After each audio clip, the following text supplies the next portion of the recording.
Welcome back to Missouri Mayhem, Mystery and Murder. I'm Megan.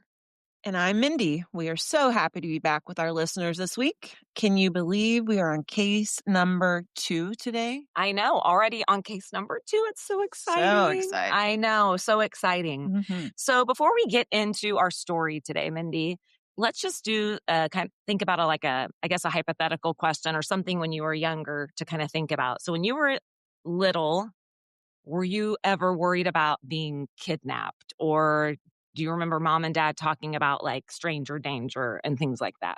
Yes, most definitely. Yeah.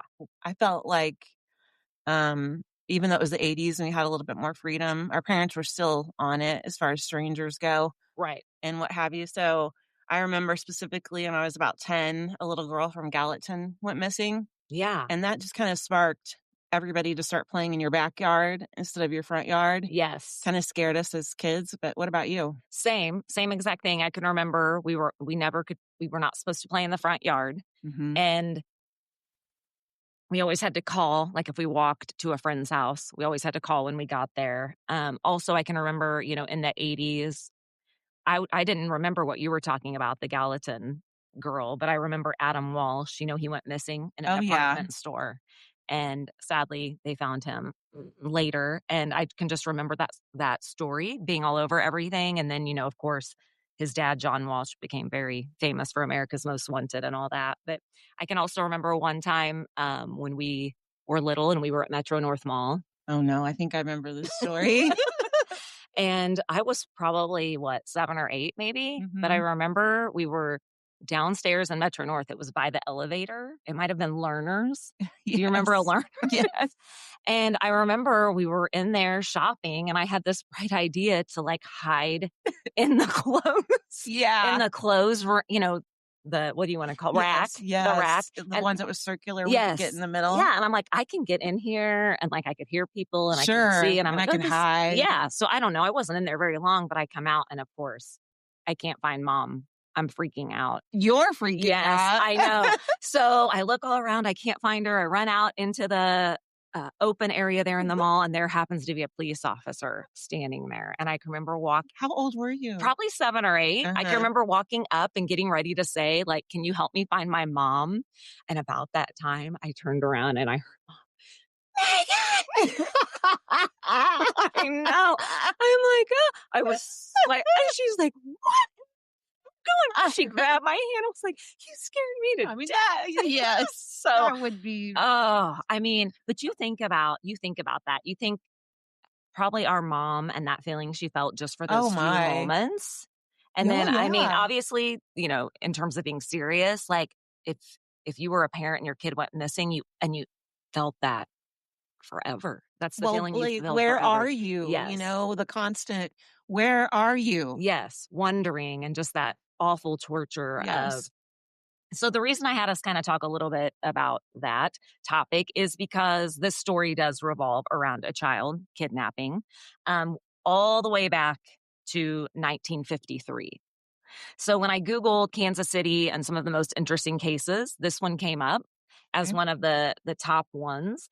And so, yeah, today's case has lying. It has kidnapping. It has drugs, alcohol, greed, murder. I mean, all the things you would think of a terrible story. All those things are in here. So before we get in full blown, let's talk a little bit about 1953. All right. So when you think of 1953, do you think of anything? What comes to your mind when you think of that year or time period? I think my dad would have been 6 years old. So I think about that. Yes.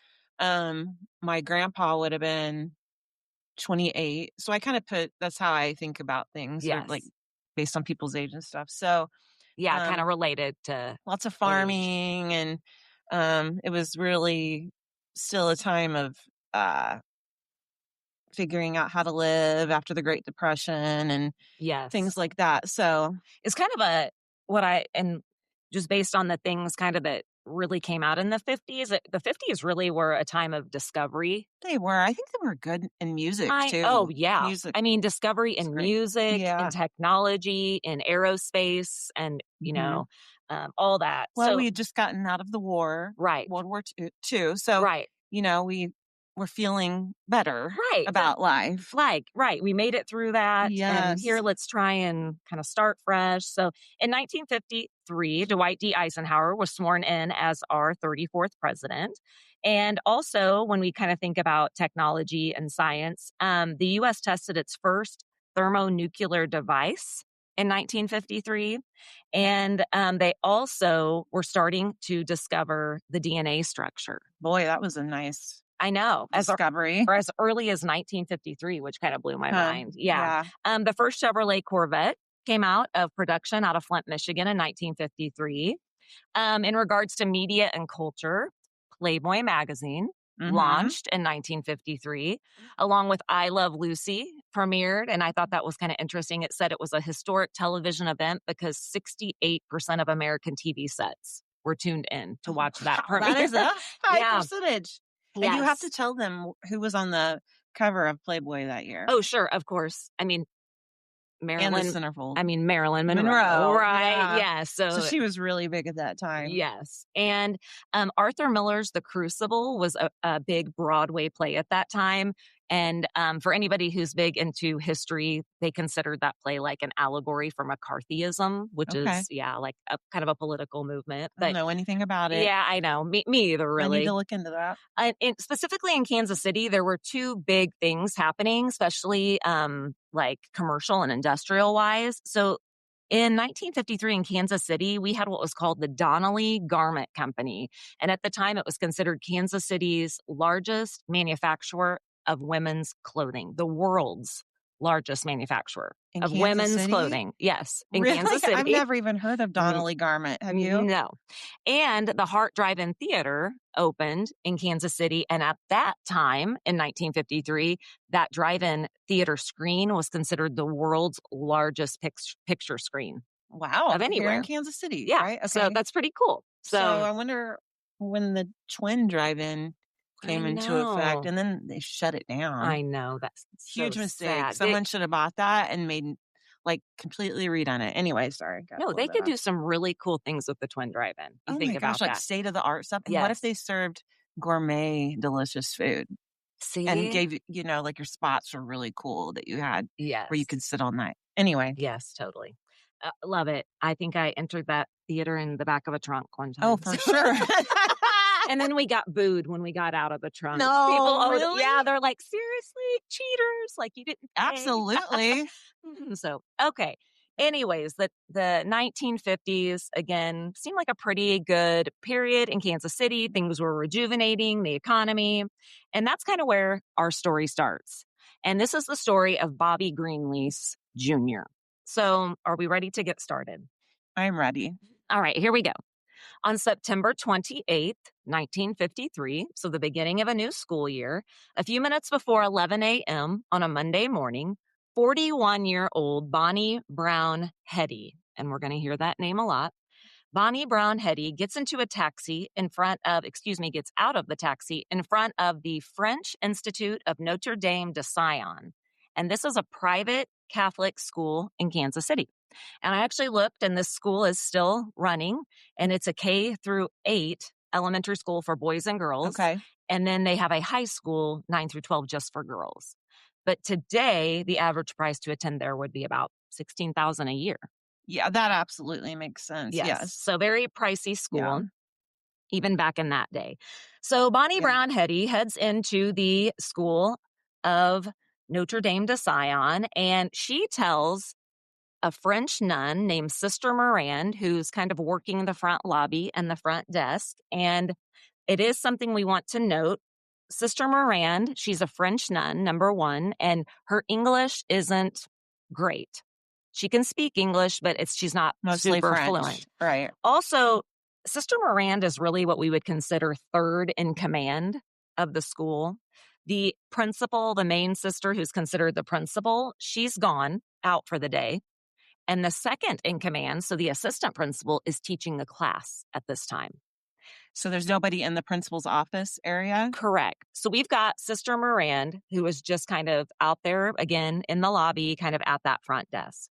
So Bonnie Hetty walks into the school and tells Sister Mirand that Bobby's mom has suffered a heart attack and that she's his aunt and that she needs to take Bonnie with her to go see his mom. So the nun is kind of caught off guard, but again, she's like, oh my gosh, it's the 1950s too. It's a private school. I'm sure she's thinking, oh my gosh. Heart attack. Yes. So the sister agrees. And while she goes to get Bobby from class, she tells Bonnie, hey, if you want to take a minute and step into the chapel and say a quick prayer for Bonnie or for Bobby's mom, go ahead and do that. Well, as she walks off, Bonnie makes the comment, well, I'm not Catholic, and so I'm not sure God's going to answer my prayers, is what Bonnie says. Okay. But I don't know. I don't think the sister hears her. She's kind of going off.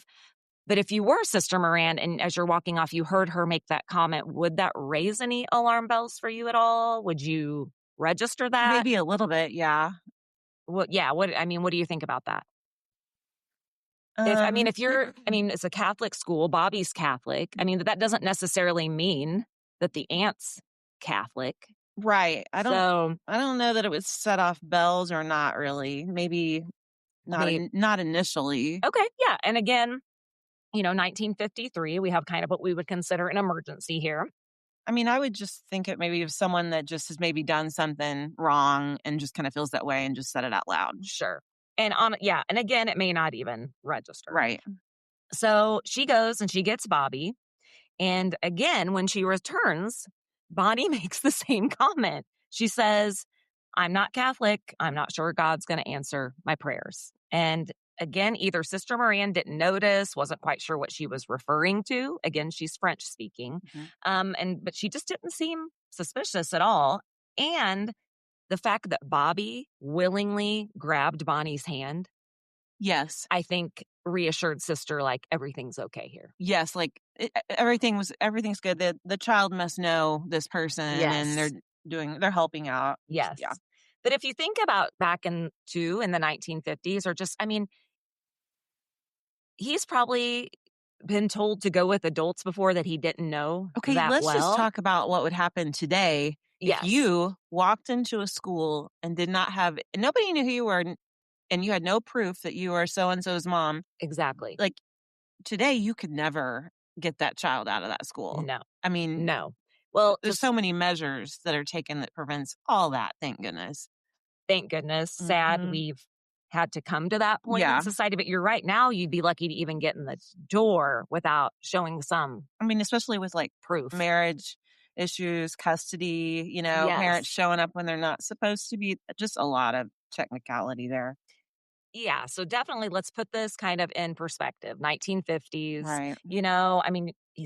He's supposedly, from everything I read, a really, really good boy. Like, is not, he's very, of course, obedient, and he's very kind and respectful. So I'm talking about Bobby. And yes, talking about Bobby. And so, yeah, he grabs her hand and she's like, okay, let's go. And he walks out with her. And that's that.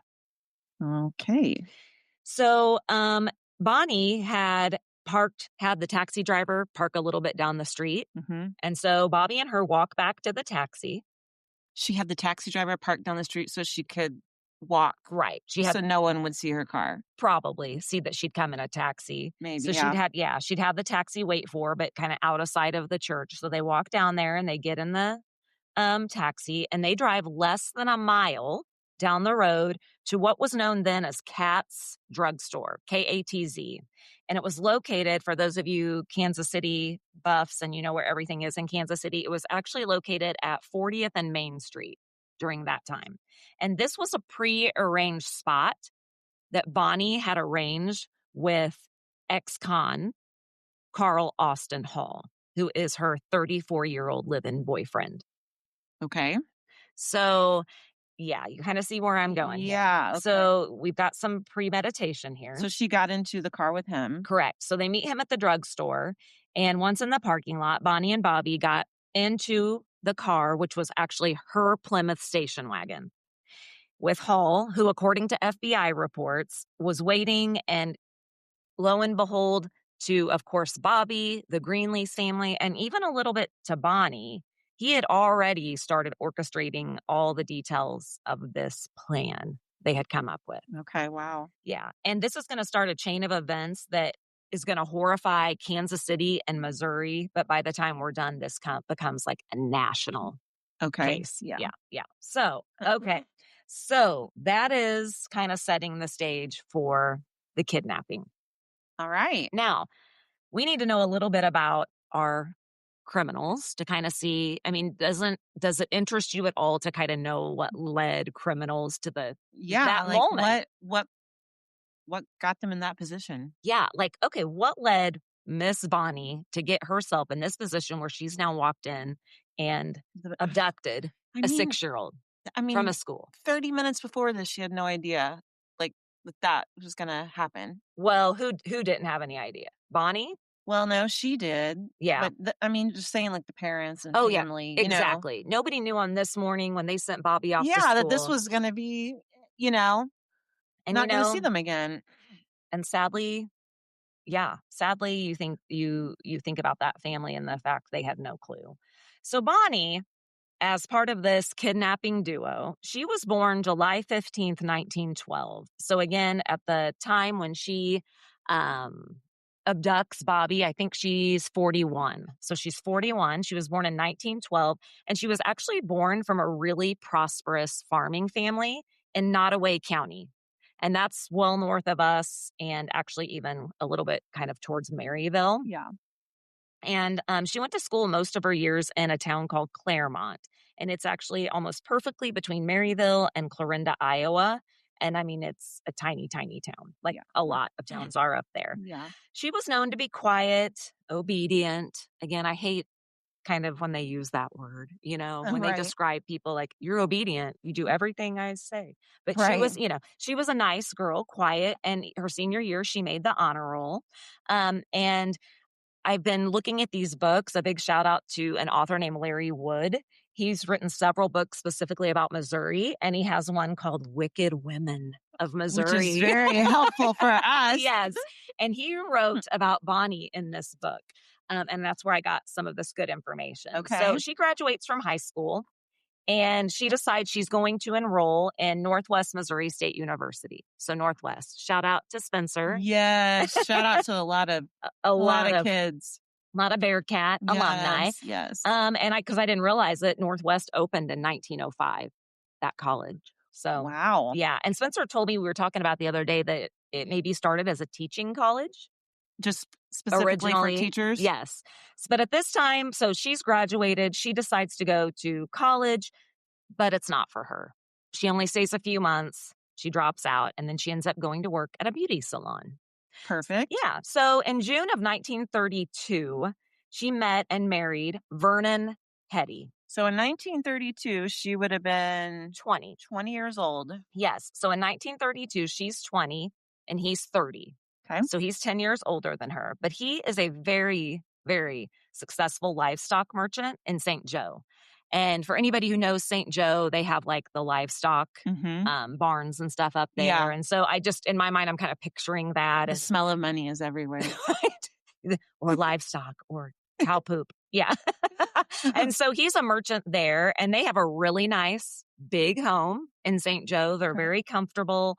Her closet's full of beautiful things. I mean, she's hit the jackpot with this guy. Yeah. I mean, he's well off. She already has come from a fairly well off family. Yeah. So she's got all kinds of expensive jewelry and perfume, and she actually becomes a very accomplished horsewoman.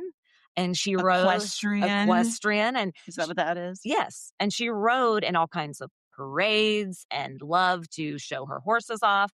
And she loved square dancing. Oh, I mean, I love square dancing too. Aww. It's fun, and she loved showing off their dogs. They raised pedigree boxers. Wow. Yeah. So just based on forget about her walking into the school and all that. Yes.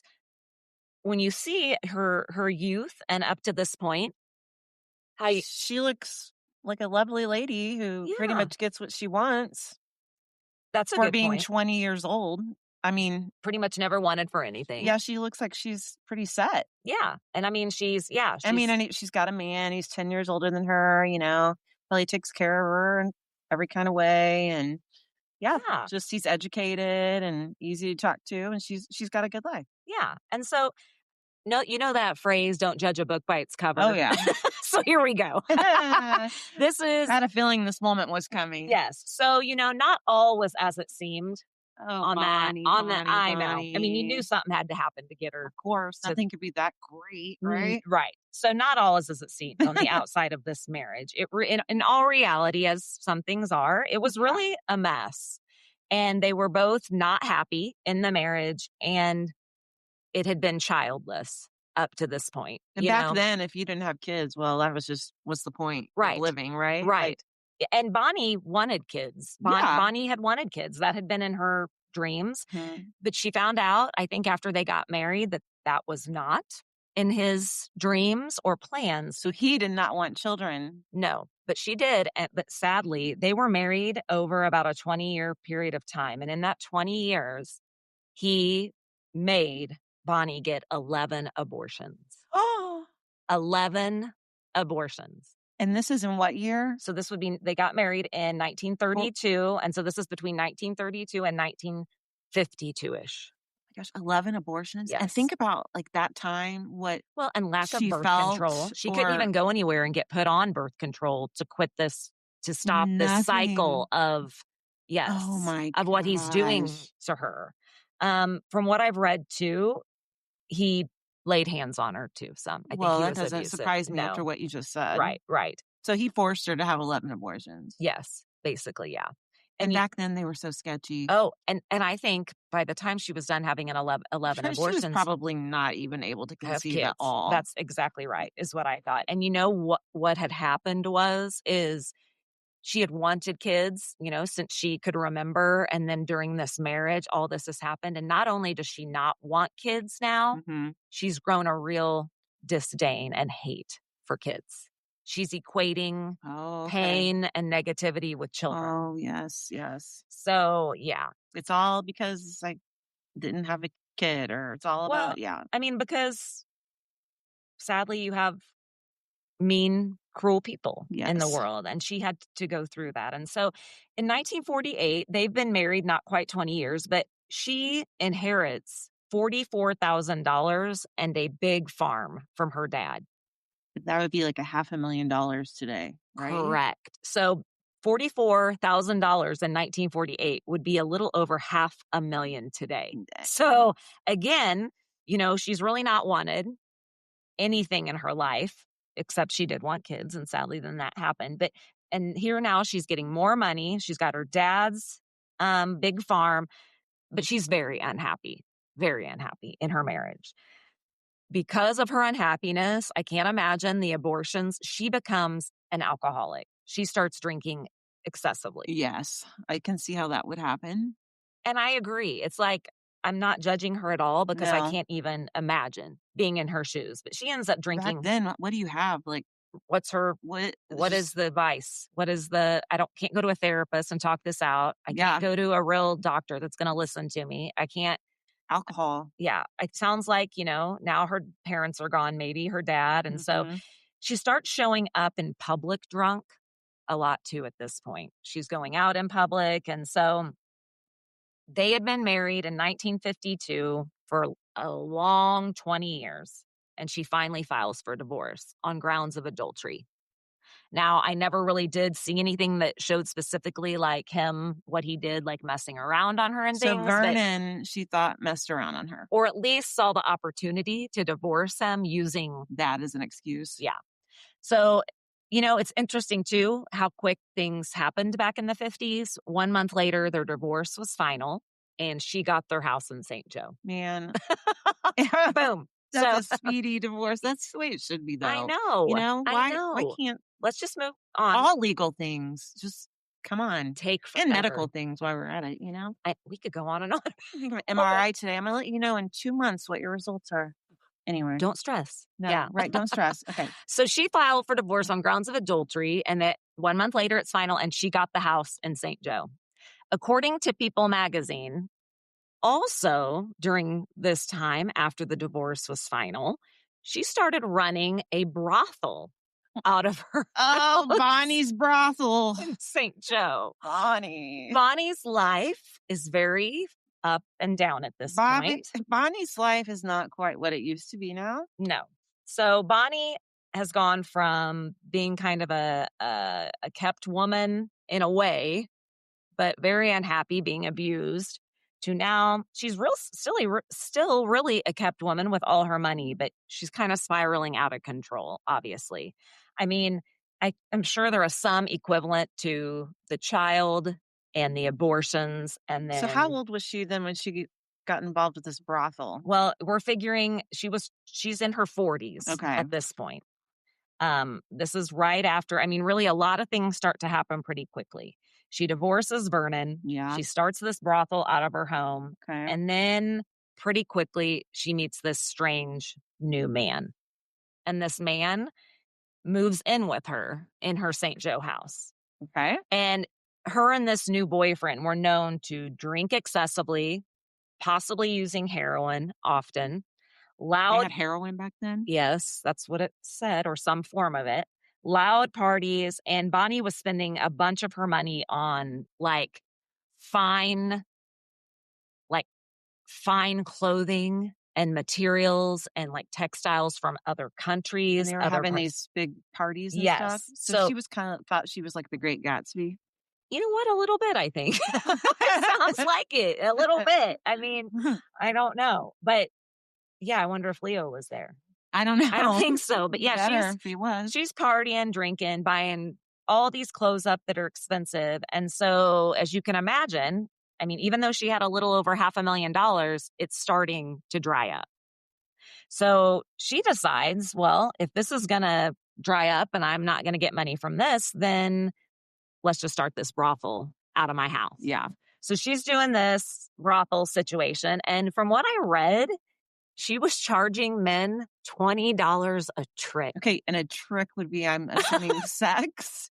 Or what would that be equal to today? $225 a trick. For today? Today. That's all you get? That's what it would be. I would think that you would get $10,000 a trick. If I'm going to have to do a trick. Yeah. No, I agree. $20 was a lot back then. It was. And at some point during this... I'll do a cartwheel for you. That's all it tricks I've got. Oh, I can't even really do that. I could do, let's see. Somersault?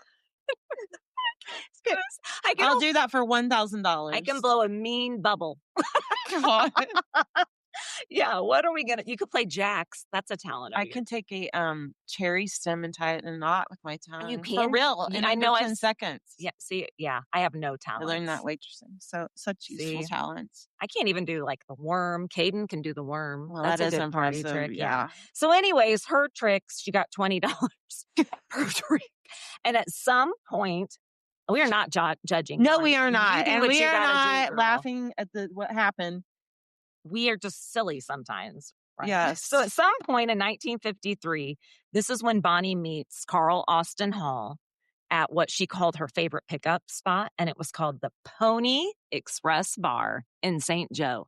If you're from this area, especially St. Joe, there are so many things with the Pony Express. There's Pony Express Bank. There's Pony Express RV Park up by Maysville. Yes. And so this was her favorite spot in St. Joe. And as the story goes, Carl and Bonnie lived happily ever after. Did they? Just kidding.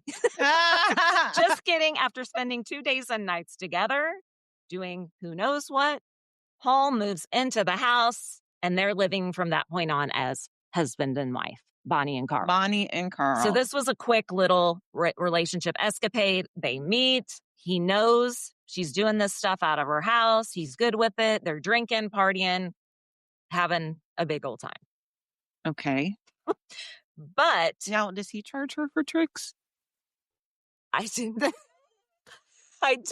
How much money does she owe him? Come on, if they're living husband and wife, surely if it's not for free, he gets a discount. Surely. You get percentage off today. I don't know. Once we start hearing more about these two, anything's possible. Okay, I can't. So I gotta stop laughing. Well, okay, so here we go. So desperate people do desperate things. And I don't know about you. I feel that Bonnie was in a very vulnerable situation with her whole life, marriage, abortions. Now she's turned to prostitution. She's drinking heavily. And I fear maybe she's doing all the no's. Right.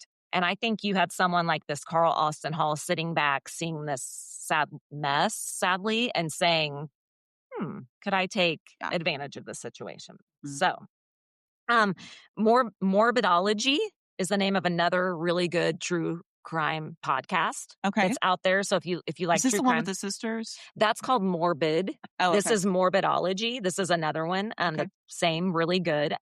They noted that they felt like Bonnie craved stability and love, that she'd, besides her father, had never really gotten that and was looking for that. And so that kind of made her susceptible to Hall's manipulations.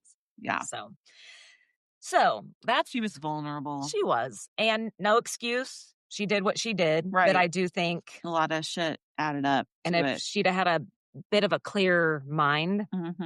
So that's what we know about Bonnie. So you're probably saying, what the heck is Carl's backstory? To get him in this situation. Yeah, we need to know a little bit about Mr. Carl. So Carl Austin Hall, believe it or not, came from an even wealthier family than Bonnie did. Okay. So Bonnie was known to come from a very prosperous family. He's known to come from an even wealthier family. His dad was a prominent attorney and in Pleasanton, Kansas. Pleasanton. That sounds like a very nice place to live. Yes. And they deemed a prominent citizen and attorney. And Carl's mom was even the daughter of a local judge. His grandpa was a judge. So it came from a really good family. Sadly, Carl's first sibling, the oldest sibling, died young. And then Carl was born not long after that in July 1919. And I think they were not overcompensating, but what I read, he grew up very spoiled. Yeah. Jojo, shh. He grew up very spoiled because, sadly, of what they had went through with the other child. Yes. Okay. So yeah, he was born in July 1919, not long after their first child passed away. So they really spoiled him a lot because he was their only child. Yeah. And then, sadly, his dad dies when he's 13. Carl's does. Yeah. So, 13 is a very vulnerable age too. So he, of course, as boys do sometimes, he started getting into trouble. He didn't want to listen to authority. He was being unruly. And his mom was really worried that he was down a dangerous path. And so she sent him to you guessed it, military school. Right. I mean, you're probably thinking, yeah. So she sent him to Kemper Military School in Boonville, Missouri. Yeah. And when we looked into, thank you, Terry, for help with this. When we looked into this school, it actually ran from 1844 to 2002. Oh, okay. So it ran a long time. But they ended up in 2002. We've got dog chaos in here. We do. Sorry, they're everywhere. No. How many do you have? You know how many. The third one's not in here yet. She has 6. Just kidding. Okay, so anyways, in 2002, they had to close the doors because of bankruptcy, which is sad, but I don't know. I don't know too much. But I do know their motto, the school's motto was never not prepared. Well, that's... And if we think about Carl and this motto, that may not go hand in hand. I don't think so. Yeah. So at Kemper Military School, this is where Carl meets the Greenlease family. So, at the beginning, Bobby Greenlease Jr. Family. Yeah. How do Carl and Bonnie even know this family? Well, come to find out, back during the military school days, Carl was one of the classmates of Paul Robert Greenlease. So we have Robert Cosgrove Greenlease, the big head honcho. Okay. And this is his adopted son from his first marriage. And his name is Paul. Paul Robert Greenlease. And unbeknownst to a lot of people, because the Greenlease was a very prominent Kansas City family, Paul was also having some issues with behavior and being kind of unruly and wild. So that's why the Greenlease family decided to send Paul to Kemper Military School too. Okay. So I'm one of those people that I'm like, well, if Paul had never gotten in trouble, or, then they'd never went and they'd never met and maybe, but you can if and what all day, and it is what it is. But yeah, I Yes, agree. all day long. So that's how these two end up meeting Okay. the Greenlease family. Now, Carl did see some action in World War II as a Marine. I do respect that. He did fight for our country, but he started very quickly getting into trouble for being publicly drunk a lot while in uniform and being AWOL, which of course is absent without official leave. So, yeah, he wasn't in the military too long, and then he was discharged. And from what I read, they said it was under less than honorable conditions. Oh, so he did not leave on good terms. Right. So I don't think he got an honorable discharge. No. That was 1946. So Hall went home and he's like, okay, oh, well, I'm loaded. He had inherited a family fortune, Hall had, when he was in the Marines. When he got back home, he found out he had inherited his whole family fortune. Whoa, was so loaded. He went AWOL and came back and found out he was loaded. Yeah. So no real consequence of any kind, as you can see.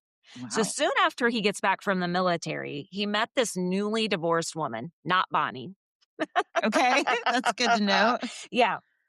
But he did meet this newly divorced woman, and he moved into this really nice neighborhood in Kansas City.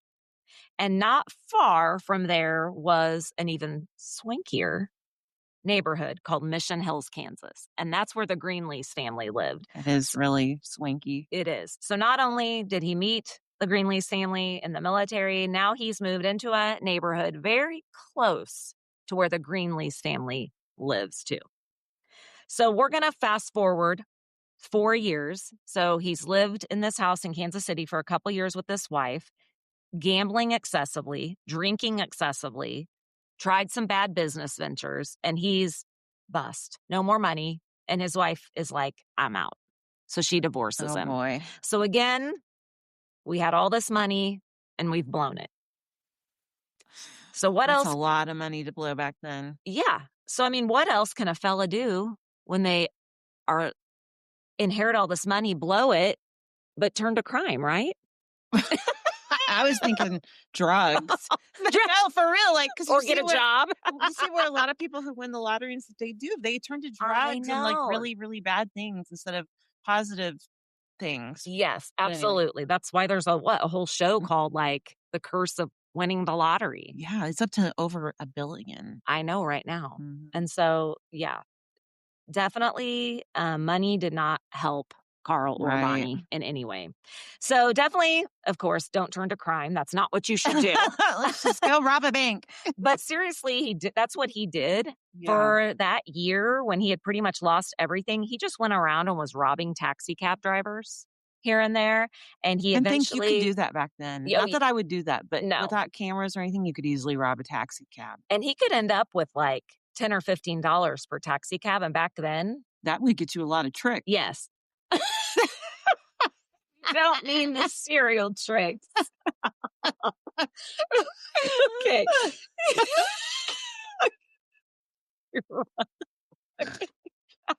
See? There's the snort. I knew the snort. Oh, here's Penny. She's back. Hi, Penny. Okay. Is that JoJo? No, that's me. Okay. Okay. So he was arrested in 1951 and he went to the Missouri State Prison. So, I mean, Bonnie and Carl seem to have some things in common. They kind of are seeming like Bonnie and Clyde so far-ish. Yeah, because if you think about it, they have some things in common. First of all, they both came from money. Yeah. And they both have a drinking problem. They're both used to getting whatever they want. Bingo. And whatever they want. Yes. And they're not really being any consequences, especially Carl, for bad behavior. No. So he was paroled in April 1953. And he decided to move to, So he was arrested in 51 and then paroled in 53. So correct. 2 years. In prison, yes, in Missouri State Prison. And he ended up deciding to go to St. Joe after he was released. And that's where he met Bonnie at the Pony Express bar. And really quickly, within a few, they met each other, a couple of days, they were in love. And then a month later, they're living together. And here we go. Now, I mean, Carl's not going to not look a gift horse in the mouth. he has Bonnie, who already had started running a brothel out of her house. So he's like, guess what, Bonnie? I'm in charge now. I'm your pimp. Legit pimp? Legit pimp. I read this. Oh, He became, Bonnie, you keep making so many bad choices. I know. I mean, she was like, if someone says, I want to be your pimp, you say no. No. Because she was like the madam of her brothel. And then now she's like, here we go. He says, I'm going to be your pimp.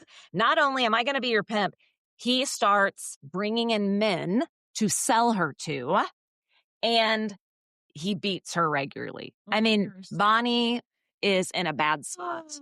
Bonnie is being prostituted. She's being...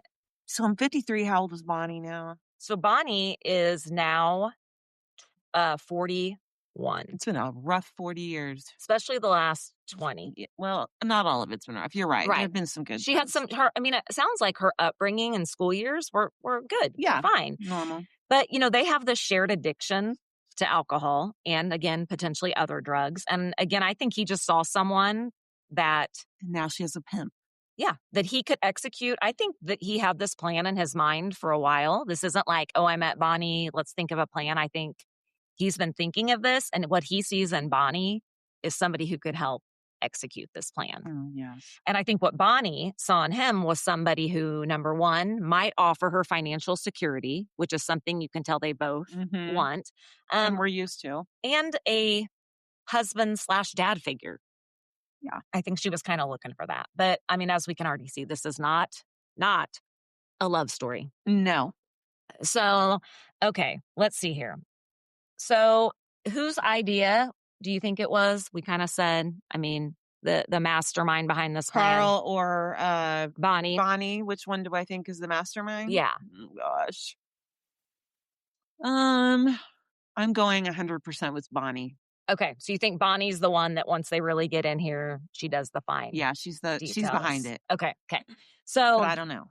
But who knows, right? Right. So Carl realized he kind of had Bonnie under his thumb and that he could trust her. So he slowly starts manipulating her and doing things to see kind of how far he can push her. Boy, I was wrong. Yeah. Well, hold on. That's obviously not the whole, as we know. Yeah. Kind of like with Julie and Doug in our last case. Yes.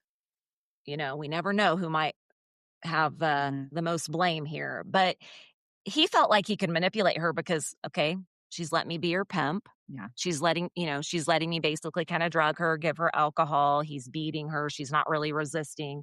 Not a good guy. So little by little, he starts revealing this plan that he has hatched to kidnap a wealthy person's child. And when he first starts talking about it, he says, kidnapping a kid would be one of the fastest ways to get money and one of the easiest ways to do it and not get caught. In his mind, he thought this was easy peasy. Bonnie at first was like, I am not kidnapping a kid.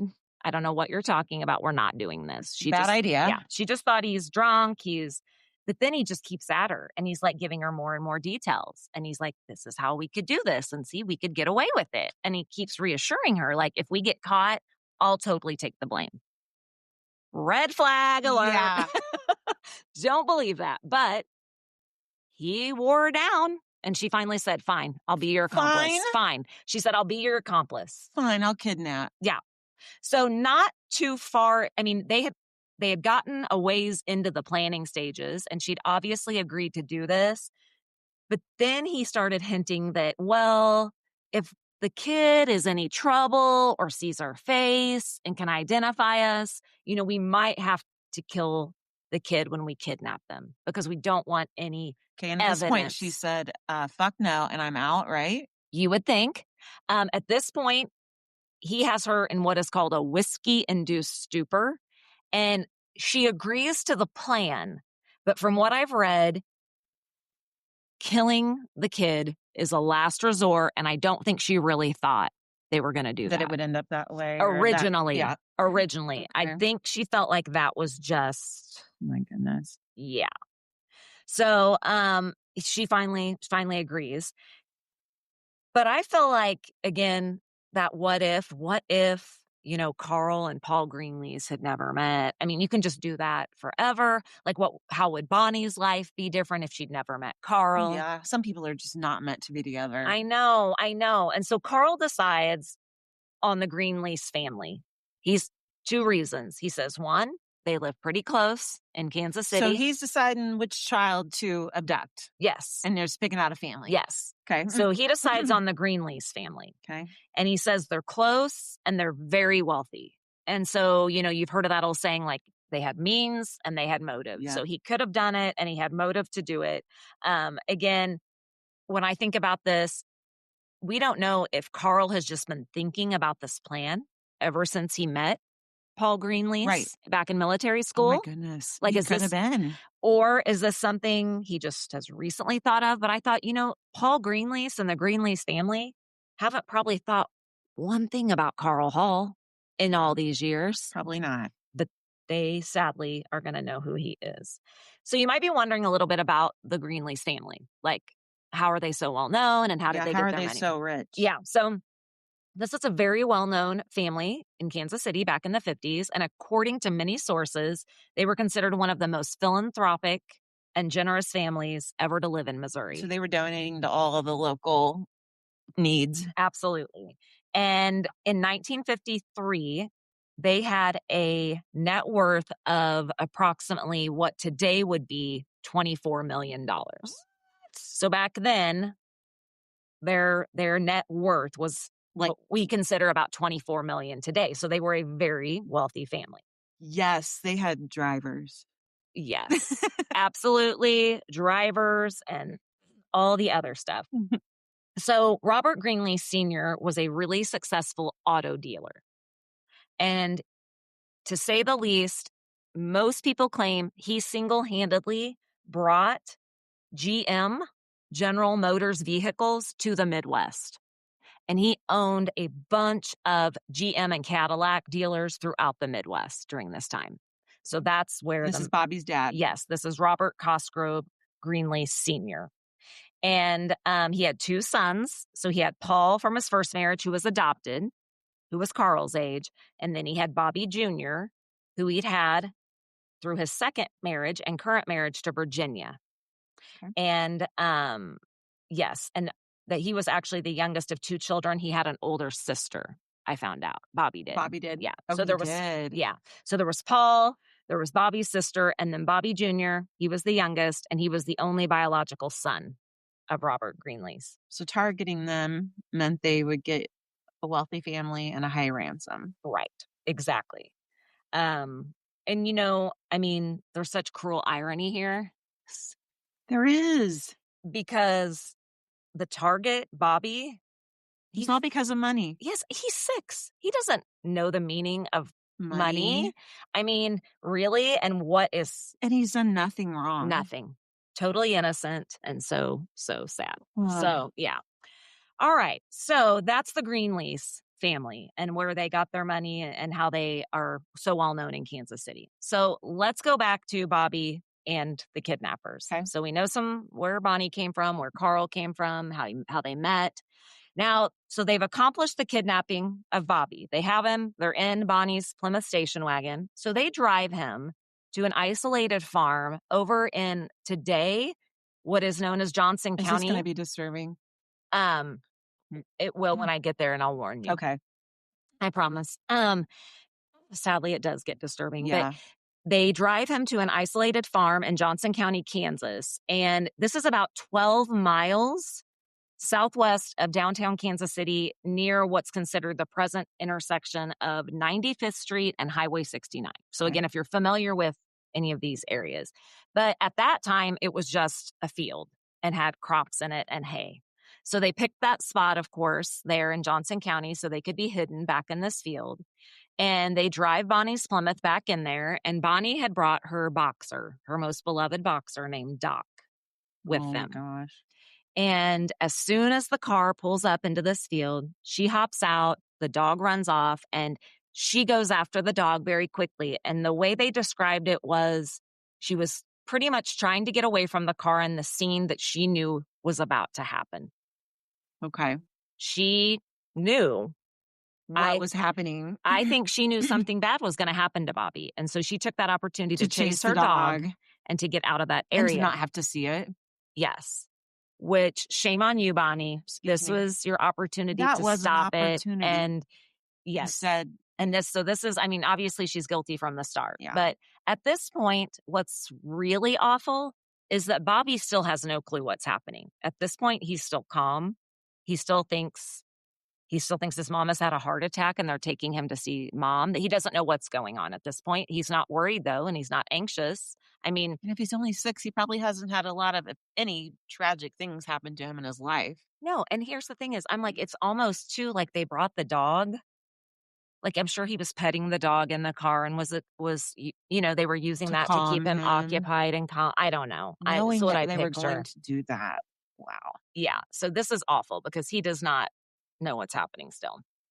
So here's the warning. Okay. Because this next part is hard to hear and imagine. So beware, turn your radio down for like the next 15 seconds or 30 seconds. So Carl was still in the car with Bobby, and he got out a clothesline cord and made a motion towards the boy.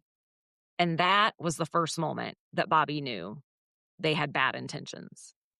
And as he moved towards Bobby with the clothesline cord, Bobby was a fighter, and he started fighting back, kicking, hitting, because he was realizing what was happening. And so Hall was in this struggle with this 6-year-old, trying to get this cord around his neck, and he can't get it to tie because the cord's not long enough. So he panics because, again, Bobby's fighting, pushing back. So he decides, forget the clothesline. He pulls out a pistol out of his pocket. He shoots. He misses the first shot. And what the fuck did this kid do to deserve this? Nothing. No, I mean, like, what? Nothing. What? Nothing. And here is that, and this is Bobby. Oh my God. That absolutely breaks my heart. Showing Mindy a picture of Bobby Greenlease not too long before this. And so he shoots. Oh, that is hard. He shoots, misses.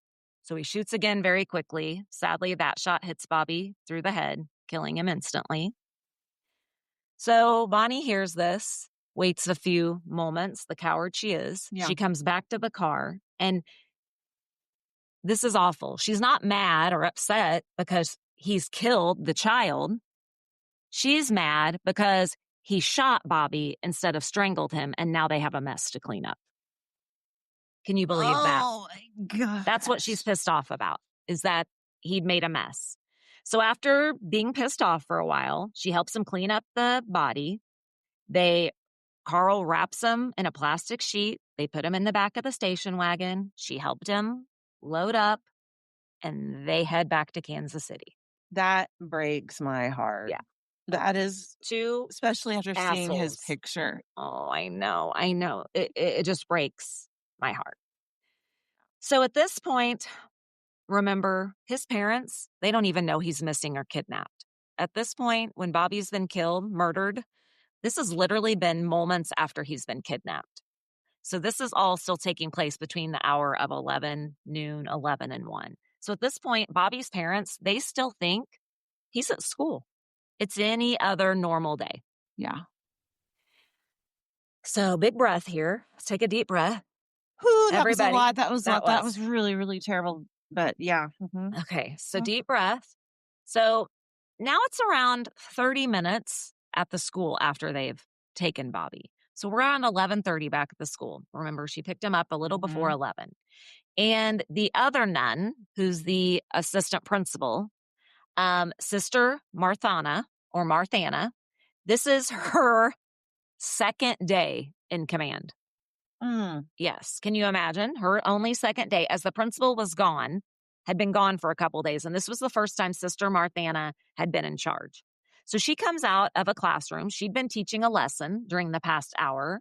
And this is where, and that's where she was when Bonnie came in and took Bobby. And when she comes out of this class after teaching around 11:30, this is when she's informed by Sister Mirand that Bobby's aunt had come in and said his mom was having a heart attack and she had checked Bobby out.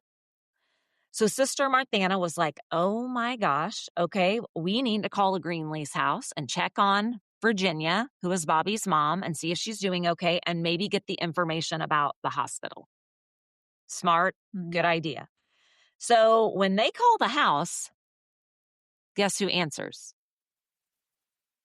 Who? Virginia, mom, who's had a heart attack and is supposedly in the hospital. Oh my gosh. Yes. So she answers, she's just fine. Virginia answers the phone, and that's when everybody started to quickly realize, okay, we've got a big problem here. You gotta lie. Yes. I think they said something like, oh, you're home. You had a heart attack. And then they realized and put the pieces together very, very quickly. So Virginia hangs up, quickly calls her husband. And then in turn, her husband, Robert Greenlease Sr., calls the Kansas City police. So the chief of police, Bernard Brannon, Kansas City chief of police, he gets to their house. He talks to them. They go through what's happened. And he realizes we have a real kidnapping, potentially for money, on our hands. So we need to get the FBI involved. Yeah. Okay, guys, we're going to stop there. That's a lot of information to absorb. You will be expecting a lot of things next week. Megan, do you want to tell them what they can expect? Yeah. So part 2 of Bobby Greenlease Jr. will be out next Monday. And I know you're wondering what was in the ransom letter. Yeah. What are these fools, Bonnie and Carl, going to do next? How is this going to end? We have so much more coming in our part 2. So please join us for that next Monday. Please do. All right, you guys, thank you for being here. We appreciate you listening today. This is Missouri Mayhem, Mystery and Murder. I'm Megan. And I'm Mindy. Missouri, you bring the murder. And we'll bring the mayhem. Peace out. Peace out.